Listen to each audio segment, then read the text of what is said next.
Hello everyone, कैसे हैं आप लोग। आई होप आप सभी लोग बहुत ही अच्छे हैं।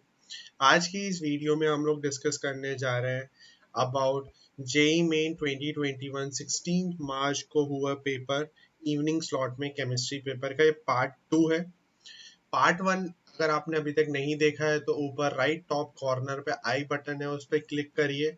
वहां पे आपको पार्ट 1 मिल जाएगा और उसी के पार्ट 1 के एंड में आपको पार्ट 2 के लिए वीडियो भी मिल जाएगी। तो चलिए हम लोग स्टार्ट करते हैं with part 2। Secondary hydrogen of protein, मतलब secondary structure of protein. Obviously बात है, यहाँ पे एच बॉन्डिंग से स्टेबलाइज्ड होके वो स्ट्रक्चर का फॉर्मेशन करता है। NaH can be used as an oxidising agent. H negative hydridic बहुत ज्यादा स्ट्रॉन्गर रिड्यूसिंग एजेंट की तरह काम करता है। तो फर्स्ट स्टेटमेंट फॉल्स हो गया। सेकेंड स्टेटमेंट की बात करते हैं, pyridine is a basic in nature. Obviously pyridine is basic in nature क्योंकि नाइट्रोजन का lone pair is doesn't participating in resonance, so it is free to donate। मतलब ये लोन पेयर अपना डोनेट कर सकता है। तो fourth second statement correct, first false. फिर वेपर प्रेशर सॉल्यूशन का पूछा है। सॉल्यूशन के लिए हम लोग क्या बोलते हैं, मोल फ्रैक्शन ऑफ ए। तो मोल फ्रैक्शन ऑफ ए कितना हो गया, 1 प्लस टोटल मोल्स 3 इंटू इसका प्योर का 21 प्लस इसके लिए यहाँ पे हम बात करें 2 मोल्स 2/3 इंटू यहाँ पे क्या आ गया 18।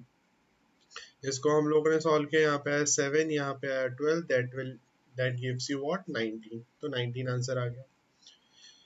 फिर सेकेंड तो अनदर क्वेश्चन की तरफ हम लोग मूव कर रहे हैं। आयोनाइजेशन एनर्जी 1 अगर हम बात करें 400 और 700, मतलब बी वाले की फर्स्ट आयोनाइजेशन एनर्जी ज्यादा है, मगर सेकेंड आयोनाइजेशन एनर्जी ए वाले की ज्यादा है। इसका मतलब मैं ये बोल सकता हूँ कि ए के पास वैलेंस शेल में एक इलेक्ट्रॉन है, क्योंकि सेकेंड उसकी ज्यादा हो रही है, इसका मतलब ऑक्टेट कंप्लीट हो रहा होगा। और सेकेंड वाला कोई और केस हो सकता है, ठीक है। तो सोडियम के वैलेंस शेल में एक इलेक्ट्रॉन है, it can be a. Then magnesium, yes 1 correct लग रहा है। ये तो ऑब्वियसली इनकरेक्ट हो गया। सोडियम और फ्लोरीन की अगर यहाँ पे हम बात करें तो in both the cases fluorine की ज्यादा तो होगी, मगर IE2 अगर हम बात करें सोडियम और फ्लोरीन की, तो फ्लोरीन की बहुत ज्यादा डिफरेंस होगी। तो इसका मतलब आंसर क्या हो गया यहाँ पे हमारा 1। फिर नेक्स्ट क्वेश्चन की तरफ मूव कर रहे हैं। A gives product, b gives product, हमारा टी हाफ दिया है। फर्स्ट ऑर्डर मैकेनिज्म को अगर ये फॉलो कर रहा है तो हमें एक चीज मालूम है, के बराबर क्या होता है ln2/टी हाफ। ये फर्स्ट ऑर्डर सभी के लिए रहता है। तो ए वाले के लिए हम बात करें तो AT बराबर A0 e⁻ ऐसा हम बोल सकते हैं। तो यहाँ पे हमने लिखा A0, इसको x मान लेते हैं, इक्यूमोलर E यहाँ पे ln2 अपॉन टी हाफ कितना हो गया यहाँ पे 54 इंटू टी, ठीक है। फिर BT के लिए अब बात करते हैं। इनिशियल इक्यूमोलर कंसंट्रेशन बोला है तो यहाँ पे हम x लिख देते हैं, e⁻-ln2/18 इंटू टी, कुछ इस तरीके से यहाँ पे भी हम लोगों ने लिख दिया।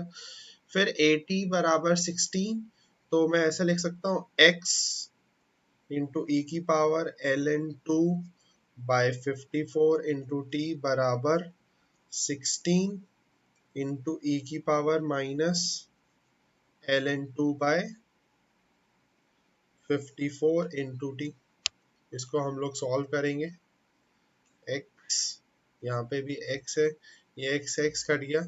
सॉल्व करने के बाद आंसर क्या आ जाएगा हमारा 108। सिंपल सा कैलकुलेशन वाला पार्ट है, इजीली हम लोग इसको सॉल्व कर सकते हैं, राइट। अब यहाँ पे दिया हुआ FeX2 और FeY3 एग्जिस्ट। तो FClBr आयोडीन, यस ये करेक्ट है। FClBr ये भी करेक्ट है। आयोडीन नहीं हो सकता, क्यों, क्योंकि आई नेगेटिव एक स्ट्रॉन्ग, मतलब आई नेगेटिव I2 में बहुत ज्यादा जाना चाहता है, मतलब खुद ऑक्सीडाइज होना चाहता है, तो एक स्ट्रॉन्ग रिड्यूसिंग एजेंट, तो इसलिए Fe+3 को ये कन्वर्ट कर देगा किसमें, Fe+2 में। तो क्यों रहेगा भाई वो, फिर यहाँ पे हमने बोला can not be reduced by Coke, can not लिखा है, बड़े ध्यान से यहाँ पे देखना, कैन नॉट लिखा है तो ऐसा मेटल जो इलेक्ट्रोकेमिकल सीरीज में बहुत ऊपर लाई करता है वो कार्बन उसको रिड्यूस नहीं कर सकता, तो सीधी सीधी बात है एल्यूमिनियम सबसे ज्यादा ऊपर लाई करता है, आंसर हो गया 1। फिर यहाँ पे दिया element with atomic number 33, 53 and 83 are respectively what. देखो इस तरीके के क्वेश्चंस को सॉल्व करने के लिए हमारा सबसे बड़ी गाइड होती है क्या, हमारे atomic numbers, that is 2, 10, 18, 36, 54, then हमारा 86, कुछ इस तरीके के हमारे ये एटॉमिक नंबर रहते हैं। अब यहाँ पे सिर्फ एस रहता है, यहाँ पे एस एंड पी रहता है, यहाँ पे एस डी पी, फिर यहाँ पे सॉरी यहाँ पे भी सिर्फ एस पी, यहाँ पे एस डी पी, यहाँ पे भी एस डी पी, और फिर यहाँ पे फ्लोरीन आ गया। तो इनकी हेल्प से हम लोग यहाँ बता सकते हैं, यहाँ पे सिर्फ दो, 2, 6, 2, 6, 2, 10, 6। अब यहाँ पे मैंने डी बीच में क्यों लिखा, क्योंकि पहले एस में, डी में एंड देन पी में, इस तरीके से हम लोग यहाँ पे बता सकते हैं, राइट। तो ये भी दिया हुआ है। देन आगे बढ़ रहे हैं हम लोग, this is another a theoretical question, H2O2 used in a pollution control treatment of industrial effluent, yes that is correct, miscible in water, अच्छी खासी H bonding करता है, can act as oxidizing and reducing agent, yes, two hydroxyl group are in a same phase। तो अगर ये याद भी नहीं होता आपको पहला वाला पॉइंट तो भी आप ये कर सकते हैं, दोनों सेम फेज में नहीं होते हैं क्योंकि ये बुक लाइक स्ट्रक्चर है ना, दिस बुक लाइक स्ट्रक्चर, तो आंसर क्या हो गया हमारा 1। So thank you all of you, I hope आपको इस वीडियो से कुछ कंसेप्ट क्लियर हुए होंगे, क्वेश्चंस के बारे में पता चला है, तो अपने किसी ऐसे फ्रेंड्स के साथ शेयर करिए जो कल या परसों में पेपर देने वाला है, उसके लिए हेल्पफुल हो सकता है। अगर आपको ये वीडियो अच्छी लगी है, कंसेप्चुअल लगी है, तो please hit the like button and subscribe button for more freshly prepared tutorials. Keep watching krypton tutorials, thank you.